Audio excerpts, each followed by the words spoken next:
Hello guys, नमस्कार।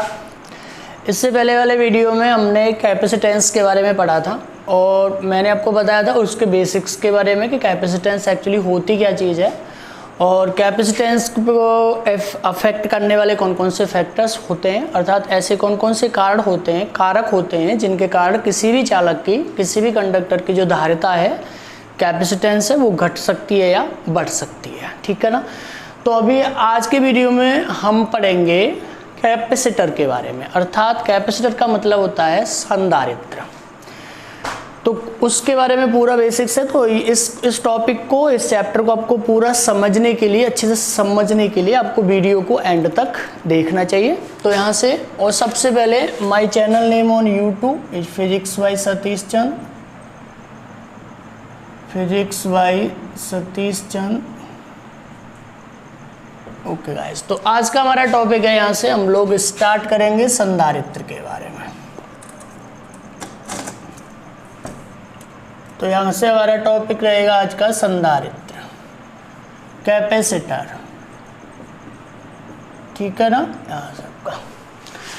तो इस वाले टॉपिक को अगर यहाँ से मैं स्टार्ट कर रहा है तो सबसे पहले मैं आपको एक एग्जांपल बताता हूँ कि जैसे मैंने इससे पहले वाली वीडियो में जब हमने कैपेसिटेंस को, धारिता को स्टार्ट किया था, तो मैंने आपको बताया था कि अगर कोई भी पर्टिकुलर चालक है, कंडक्टर है, अगर वो किसी मीडियम में है, अगर किसी भी माध्यम में है, तो अगर हम उसको चार्ज सप्लाई करते हैं तो एक पर्टिकुलर ऐसी कंडीशन आती है कि इस चालक के चारों ओर, इस कंडक्टर के अराउंड जो है वो इलेक्ट्रिक फील्ड की इंटेंसिटी, विद्युत क्षेत्र की तीव्रता इतनी ज़्यादा हो जाती है कि इस मीडियम का आयोनाइजेशन हो जाता है, और उस आयोनाइजेशन हो जाने के कारण इस चालक से जो आवेश का क्षय होना स्टार्ट हो जाता है, इसको हम बोलते हैं फैराडे क्षय। तो ये सारे टॉपिक मैंने आपको इससे पहले वाले वीडियो में बताए थे। तो मैं आज हमारा जो टॉपिक होगा स्टार्टिंग का, जो आज स्टडी करेंगे, पढ़ेंगे, वो है हमारा संधारित्र। तो यहाँ पर इसको अगर हमें समझना है तो मैं यहाँ पर एक एग्जांपल बताता हूँ आपको कि अगर हमारे पास में ये कोई भी कंडक्टर है, अर्थात कोई भी चालक है, ठीक है ना। चालक का अर्थ तो आप सबको पता ही है कि चालक मतलब इसमें फ्री इलेक्ट्रॉन्स अवेलेबल होते हैं। तो इसमें क्या है कि अगर ये किसी भी माध्यम में स्थित है, ठीक है, और इसमें क्या है कब का, अगर इस चालक को हम चार्ज सप्लाई करते हैं, अर्थात इस कंडक्टर के लिए हम चार्ज सप्लाई करते हैं यहाँ से, तो इसके अराउंड फील्ड की इंटेंसिटी बढ़ेगी, और इंटेंसिटी बढ़ जाने से जो इंटेंसिटी की वैल्यू है, अगर इस माध्यम की परावैद्युत शक्ति अर्थात डाइलेक्ट्रिक स्ट्रेंथ से ज़्यादा हो जाएगी, तो इस चालक से इस मीडियम में फैराडे डिके स्टार्ट हो जाएगा, अर्थात आवेश का क्षय होना स्टार्ट हो जाएगा। अब यहाँ पर हम एक कंडीशन मानते हैं, सिचुएशन एज्यूम करते हैं कि अगर मैं इसके पास में एक दूसरा कंडक्टर अगर यहाँ पर शिफ्ट कर देता हूँ इधर, तो इसमें क्या है कि इस कंडक्टर के पास में पहले से ही चार्ज है और इस कंडक्टर के पास में ये कंडक्टर अनचार्ज्ड है, अर्थात अनावेशित है। और अनचार्ज का मतलब होता क्या है, जितना इसमें टोटल पॉजिटिव चार्ज है उतना इसमें नेगेटिव चार्ज है। तो इनिशियली इस पे स्टार्टिंग में क्या है कि इस पे टोटल अमाउंट ऑफ चार्ज कितना है, 0 है। अब जैसे ही ये कंडक्टर इसके पास में आता है तो इस कंडक्टर के आवेश के कारण इसमें इंडक्शन स्टार्ट हो जाता है। तो यहाँ पर induction will take place. Induction को बोलते हैं हिंदी में प्रेरण, ठीक है ना। तो यहाँ से इंडक्शन स्टार्ट आपका होता है। तो इंडक्शन होने से इस चालक की ओर इसका माइनस चार्ज शिफ्ट होता है और पॉजिटिव चार्ज इस साइड में शिफ्ट होता है यहाँ पे, ठीक है ना, यहाँ सबका। दैट मीन्स हम ये बोल सकते हैं कि जो आवेशित करें उनका पोलराइजेशन हो गया है, ठीक है ना। वो पोलराइजेशन जो वर्ड है इसको मैं आपको थोड़ा अच्छे से बता देता हूँ यहाँ पे कि पोलराइजेशन का मतलब क्या होता है। पोलराइजेशन को अपन लोग हिंदी में बोलते हैं ध्रुवीकरण, ठीक है ना, पोलराइजेशन। अब इसमें क्या है कि पहले इसमें पोलराइजेशन का मतलब क्या है कि अगर जैसे ये एटम है आपका और एटम का यहाँ पर पॉजिटिव चार्ज है और इसके अराउंड होता है यहाँ पर माइनस चार्ज, लेकिन इसमें एक कंडीशन होती है कि जितना जो ये माइनस चार्ज का टोटल सेंटर ऑफ मास है और पॉजिटिव चार्ज का जो सेंटर ऑफ मास है वो एक ही पॉइंट पर होते हैं, ठीक है ना, अर्थात अलग अलग पॉइंट पर होने के बजाय वो एक सिंगल पॉइंट पर इनका टोटल जो है वो सेंटर ऑफ मास होता है। तो इस टाइप का जो सिस्टम होता है इसको बोलते हैं हम अनपोलराइज्ड, ठीक है ना, अध्रुवीय। अब इसमें क्या है कि अगर ये किसी फील्ड में आता है और इसमें इंडक्शन से अगर इसकी शिफ्टिंग इस टाइप से हो जाती है, चाहे भले एटम हो या फिर कोई भी चार्ज पार्टिकल्स हो, कि इधर प्लस चार्ज और इधर माइनस चार्ज है, तो इसमें आपका पॉजिटिव का सेंटर ऑफ मास यहाँ पर है और माइनस का सेंटर ऑफ मास यहाँ पर है, तो इसमें दो पोल हो जाते हैं। इसको हम बोलते हैं कि इट इज पोलराइज्ड सिस्टम, या फिर इसको हम बोल सकते हैं डाइपोल। इससे पहले वाले वीडियोज में मैंने आपको पढ़ाया था डाइपोल के बारे में। तो डाइपोल का सेंस जो आता है वो इधर से ही आता है कि जब पॉजिटिव चार्ज का सेंटर ऑफ मास और माइनस चार्ज का सेंटर ऑफ मास अगर दोनों अलग अलग पॉइंट पर होते हैं तो वहां पर जो इसको हम बोलते हैं डाइपोल। तो पोलराइजेशन इस वाले कंडक्टर पे यहाँ पे इसके इंडक्शन से हो चुका है। अब यहाँ पर क्या है कि अगर इसका पोलराइजेशन हुआ है यहाँ पे, तो इसके अराउंड जो है, इसके पास में जो फील्ड इंटेंसिटी है उसकी वैल्यू इस माइनस चार्ज के इसके पास में शिफ्ट होने से उस फील्ड इंटेंसिटी की वैल्यू पहले से कम हो जाती है। तो जो फैराडे डिके यहाँ पर स्टार्ट हो रहा था, इट विल गेट स्टॉप, अर्थात उसका क्षय होना बंद हो जाएगा। तो हम इसको ज़्यादा चार्ज सप्लाई कर सकते हैं यहाँ पे। बट यहाँ पर क्या है कि फिर दोबारा से अगर हम ज़्यादा चार्ज इसको सप्लाई करते हैं तो एक कंडीशन ऐसी आ जाती है कि फिर दोबारा से फैराडे डिके स्टार्ट हो जाता है, ठीक है ना। अगर मैं इसका यहाँ पर अर्थिंग कर देता हूँ यहाँ पे, तो इसका टोटल पॉजिटिव चार्ज जो है वो ख़त्म हो जाता है, इट विल गेट वैनिश। तो इस पॉजिटिव चार्ज से जो इंटेंसिटी पहले थोड़ी बहुत बढ़ रही थी उसकी वैल्यू और ज़्यादा कम हो जाती है। तो इसको हम और चार्ज सप्लाई कर सकते हैं, we can supply more charge on this conductor. अब इस पूरा मैंने जो आपको इसमें बताया है, इस पूरा थ्योरी का एक ही सेंस है कि अगर मैं मान लेता हूँ कि ये वाला कंडक्टर पहले एब्सेंट था, तो इससे फैराडे डिके मान लेता हूँ कि 40 कूलाम पर जाकर के स्टार्ट हुआ था, फॉर एग्जांपल। अब जब ये कंडक्टर इसके पास में आया तो मान लेते हैं कि वो ही फैराडे डिके 60 कूलाम पे जाकर के आता है, ठीक है। अब इस कंडक्टर के जो, इसको अगर मैं ए मान लेता हूँ, इसको कंडक्टर को बी, तो बी कंडक्टर के ए कंडक्टर के पास में आने से केवल फर्क इतना हुआ कि इसकी जो कैपेसिटेंस थी, अर्थात चार्ज स्टोर करने की जो कैपेसिटी थी, क्षमता थी, वो इस कंडक्टर के आने से इंक्रीज हो जाती है। तो बस इसी हम सिस्टम को वो बोलते हैं कैपेसिटर, ठीक है ना। तो कैपेसिटर जो है, जो संधारित्र है, दो समान प्रकार के चालकों का ऐसा समूह है जिनमें एक चालक की उपस्थिति से दूसरे चालक की धारिता बढ़ जाती है। तो इसको मैं यहां पर लिख सकता हूं, इसकी define, it is the combination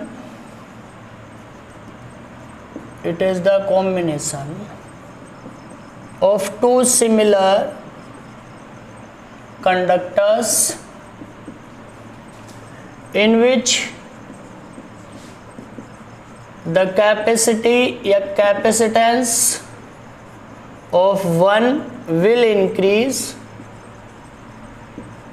due to other, ठीक है ना। इसको मेरे हिसाब से इसको समझने में आपको भी कोई दिक्कत नहीं आनी चाहिए, क्योंकि जो कंडक्टर एक कंडक्टर की जो कैपेसिटीज थी, चार्ज स्टोर करने की जो कैपेसिटेंस थी, धारिता थी, इससे पहले इसके आ जाने से वो इंक्रीज हुई है। तो ये जो पूरा सिस्टम बनता है, ये जो पूरा संयोग होता है, इसी को हम बोलते हैं संधारित्र, कैपेसिटर, सॉरी, ठीक है ना। तो दो समान प्रकार के चालकों का ऐसा समूह जिसमें एक की उपस्थिति से दूसरे की धारिता बढ़ जाती है, उस संयोग को हम संधारित्र कहते हैं, ठीक है स्टूडेंट्स, तो इसके बाद में अभी हमको स्टार्ट करना है नेक्स्ट पॉइंट। तो ये था आपका संधारित्र। अगर इसमें आपको बताना क्या है, अगर वो पूछता है कि इसका जो संधारित्र होता है, जो कैपेसिटर होता है, इसका सिद्धांत क्या है, प्रिंसिपल क्या है, तो बताना है कि it is based on induction, क्योंकि इंडक्शन से इस पे चार्ज का पोलराइजेशन हुआ था। पोलराइजेशन होने से जो इसके अराउंड फील्ड की इंटेंसिटी कम हुई थी, इसको अर्थिंग यहाँ पर किया तो जो पॉजिटिव चार्ज पहले थोड़ी बहुत इंटेंसिटी बढ़ा रहा था उसकी वैल्यू और कम हुई, तो उससे उसकी कैपेसिटी और बढ़ गई। क्योंकि यहाँ पे सिंपली बात क्या है, क्योंकि मैंने आपको बताया था कि हर चैप्टर के 2 या 3 बेसिक्स होते हैं, उन्हीं को आपको समझना है। और मैंने जी ये जो कैपेसिटेंस वाला जो चैप्टर स्टार्ट किया था पहले उसमें मैंने आपको पहले ही बताया था कि इसका बेसिक क्या है कि किसी भी कंडक्टर पर चार्ज की अमाउंट को हम जब तक स्टोर कर सकते हैं जब तक कि उसके अराउंड जो फील्ड की इंटेंसिटी है वो उस मीडियम जिसमें वो रखा हुआ है उसकी डाइलेक्ट्रिक स्ट्रेंथ से कम है। क्योंकि डाइलेक्ट्रिक स्ट्रेंथ से ऊपर इंटेंसिटी होते ही उस मीडियम का आयनीकरण या आयोनाइजेशन हो जाता है, और आयोनाइजेशन होने के कारण से हम अपन लोग उसको चार्ज सप्लाई करते हैं और वो उस चार्ज को मीडियम में सप्लाई कर देता है। तो उस पर्टिकुलर अमाउंट से ज़्यादा हम उस पर चार्ज इकट्ठा नहीं कर सकते हैं। तो ये था इसका बेसिक्स के हमको फैराडे डिके या कोरोना डिके पर बेसिकली फोकस करना है। तो ये इसके आने से इसकी कैपेसिटेंस बढ़ी है, तो इस पूरा जो ये संयोग बनता है, जो पूरा सिस्टम बनता है, इसी को हम बोलते हैं संधारित्र या कैपेसिटर। ठीक है ना। इसके बाद में we will start next topic.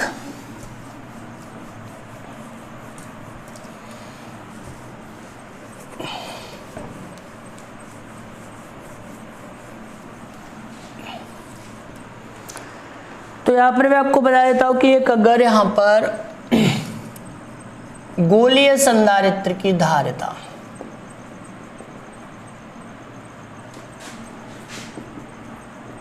यहां पर the capacitance of spherical capacitor, जैसा कि इसका नाम है स्फेरिकल, तो इसमें 2 कंडक्टर होंगे और दोनों कंडक्टर स्फेरिकल होंगे, तो इस टाइप से ये आपका संधारित्र बनेगा। अब यहाँ से अगर आपको स्फेरिकल कैपेसिटर बनाना है तो मैं आपको बताता हूँ कि 3 इसमें केस पॉसिबल है।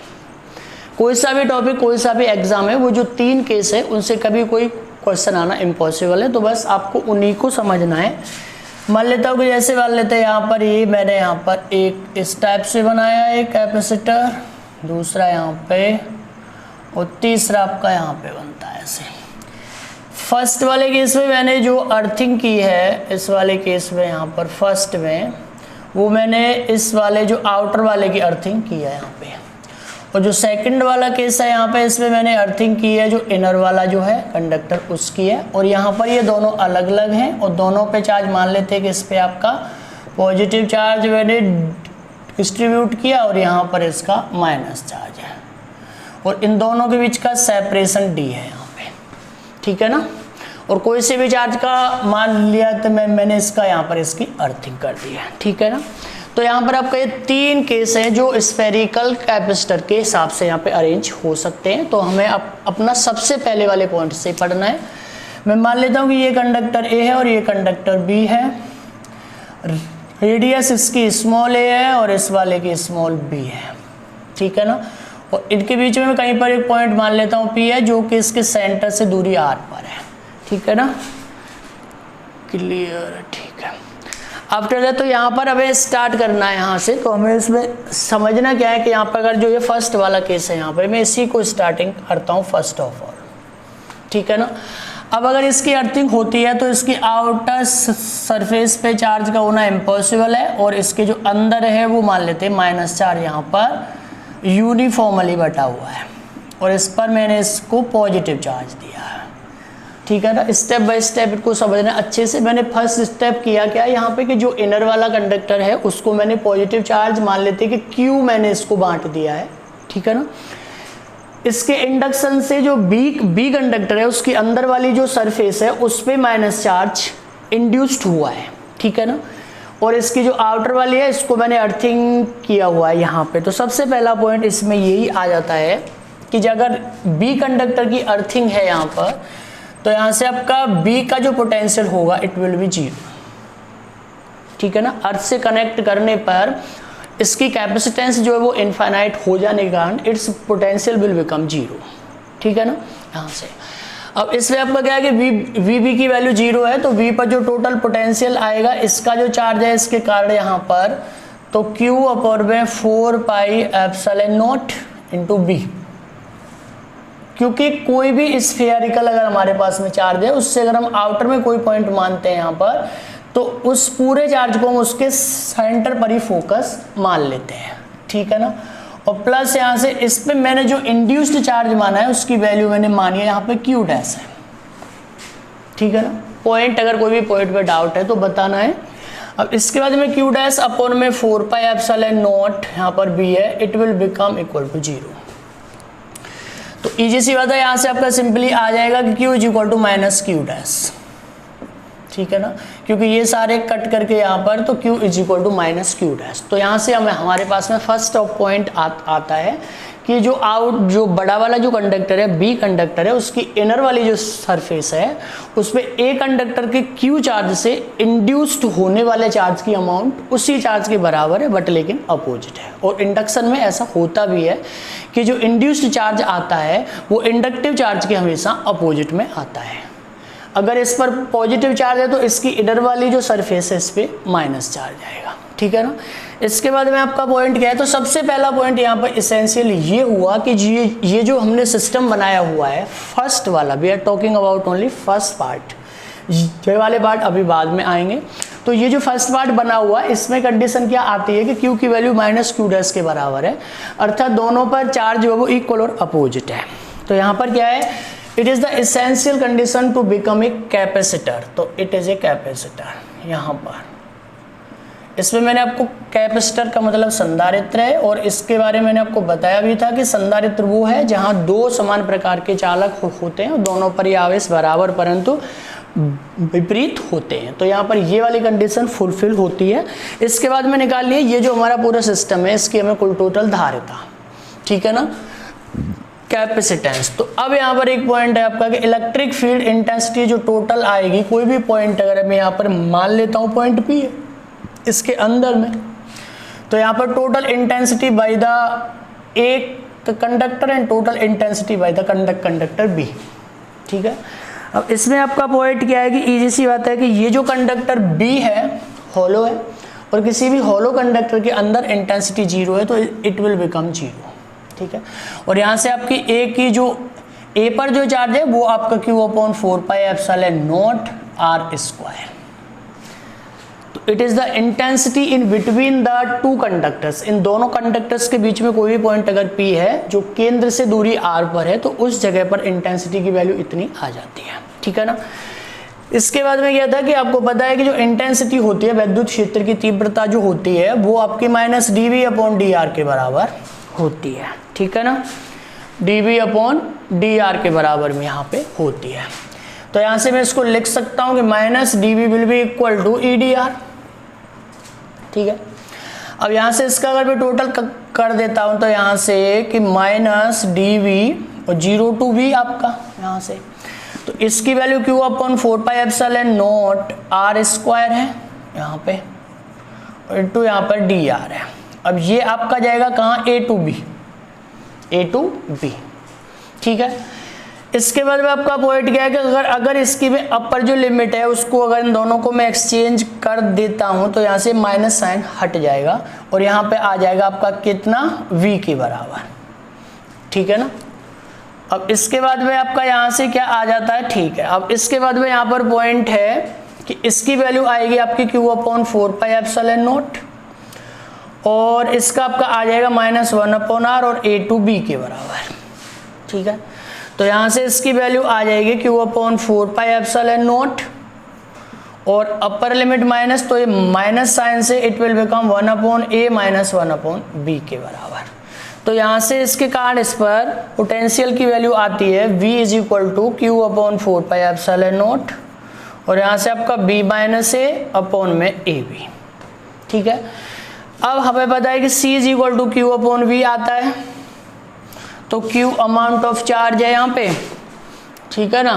तो यहाँ से आपका क्या है कि यहाँ से C is equal to Q upon V है, और Q की वैल्यू आपके पास में अमाउंट ऑफ चार्ज की हुई है, तो यहाँ पर V की वैल्यू कितनी आती है, Q upon 4 pi epsilon naught, और ये वैल्यू आपकी आ जाती है B माइनस ए अपॉन में ए बी के बराबर। Q से Q को काटते हैं तो C will be equal to 4 pi epsilon naught A B upon में B माइनस ए, ठीक है ना। तो इस टाइप से हम यहाँ पर कैपेसिटेंस की वैल्यू निकाल सकते हैं। ये जो हमारे पास में गोलीय संधारित्र है, स्फेरिकल जो कैपेसिटर है, उसमें आपकी क्या है कि जो कुल टोटल धारिता जो है वो वैल्यू, मतलब कैपेसिटेंस की जो वैल्यू इतने के बराबर आती है। अब यहाँ पर मैं आपको एक चीज़ और बताता हूँ कि जो C का जो इक्वेशन हमारे पास में फाइनली निकल करके आता है, इसमें क्या है कि इसमें कहीं पर भी चार्ज का कोई स्टेप है, अर्थात कहीं पर भी अगर Q और V है, इसमें कहीं पर भी चार्ज और पोटेंशियल की वैल्यू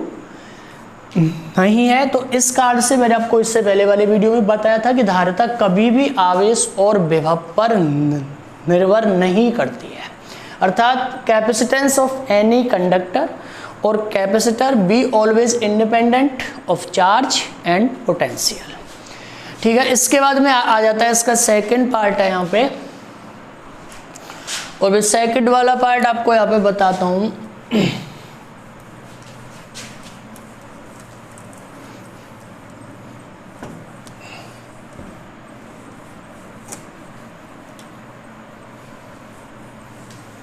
सेकंड वाले पार्ट में क्या होता है यहाँ पे कि मैंने ये जो ए कंडक्टर है इसकी अर्थिंग की हुई है यहाँ पर, और ये कंडक्टर भी है, और इसको मैंने अगर यहाँ पे पॉजिटिव चार्ज सप्लाई किया यहाँ पर अमाउंट Q के बराबर, और इसमें मान लेते हैं कि इंड्यूस्ड जो चार्ज है यहाँ पे जो इंड्यूस्ड चार्ज है उसकी वैल्यू Q डैश है, ठीक है ना, माइनस में यहाँ पे, और इससे कोई भी पॉइंट पे मैंने यहाँ पर P मान लेते हैं यहाँ पे दूरी R पे। तो सबसे पहला पॉइंट क्या है, इससे यहाँ पे स्टार्टिंग में अगर आपको किसी भी संधारित्र की अगर धारिता निकालनी होती है तो यहाँ पे सबसे पहला पॉइंट क्या है कि आपको जो दोनों चालकों का कारण उनके बीच में किसी भी पॉइंट पर विद्युत क्षेत्र की तीव्रता की वैल्यू निकालनी होती है।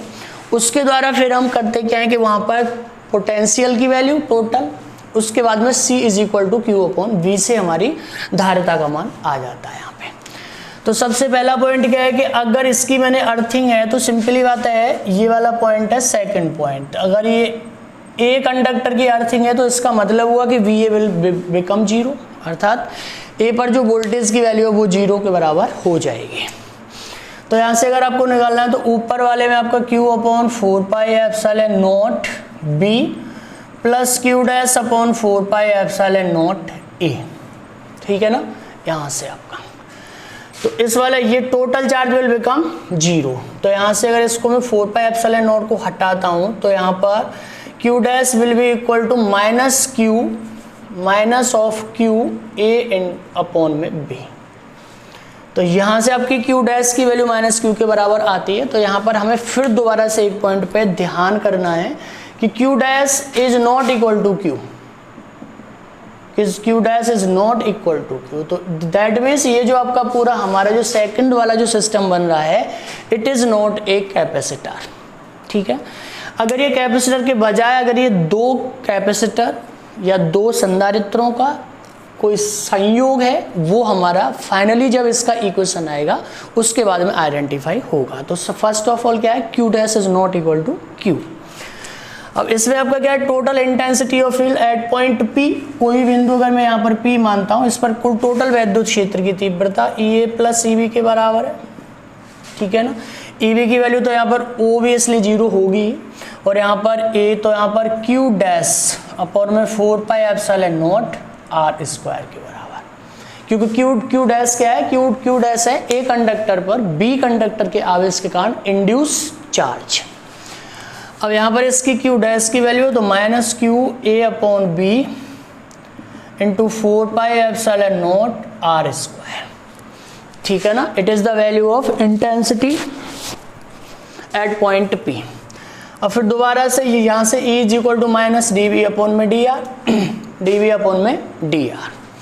तो यहाँ से दोबारा से अगर मैं करता हूँ इसको, तो dv minus D V will become equal to E into D R के बराबर है। और यहाँ से इसकी लिमिट जाएगी आपकी 0 to b है, और यहाँ से आपका e की वैल्यू आ जाएगी q minus of Q A upon 4πε0 b r square sorry यहाँ पर a टू b के बराबर, और यहाँ पर आ जाएगा माइनस साइन इधर, माइनस से माइनस को काटता हूँ तो यहाँ पर v will become equal to q upon 4πε0 और ये आपका a अपॉन b आ ही जाएगा यहाँ से, ठीक है ना।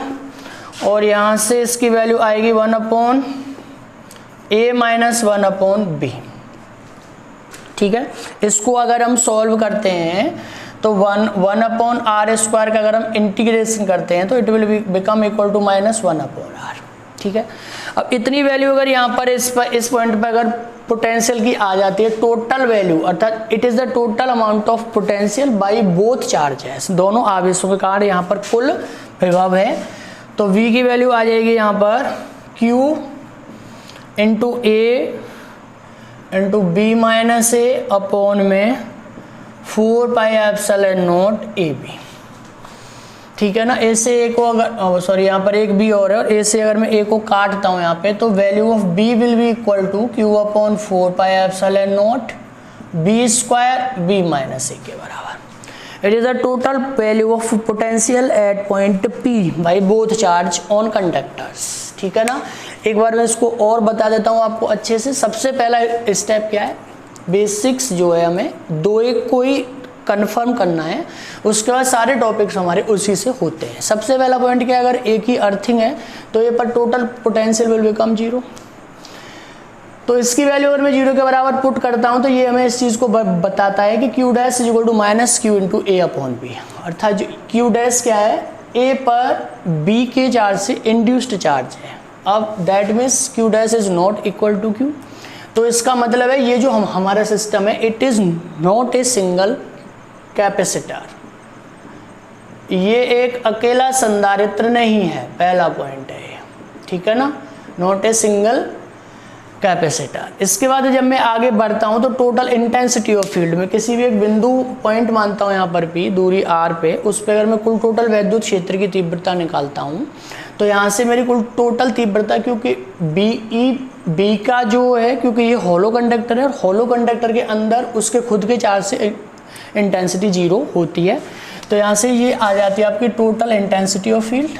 इसके बाद में नेक्स्ट स्टेप हम करते हैं यूज के E is equal to minus D V upon में डी आर के बराबर। अगर इसको मैं यहाँ से सॉल्व करता हूँ तो ये फाइनली हमारे पास में पोटेंशियल की वैल्यू आती है, ठीक है ना। अब यहाँ से सिंपल सी बात है कि total capacitance C is equal to Q upon V है। अगर Q इस V की वैल्यू अगर यहाँ पे मैं पुट करता हूँ तो Q से Q को काटने के बाद में यहाँ पर कैपेसिटेंस आती है 4πε0 b स्क्वायर अपॉन में b minus C. It is the capacitance of this system, ठीक है ना।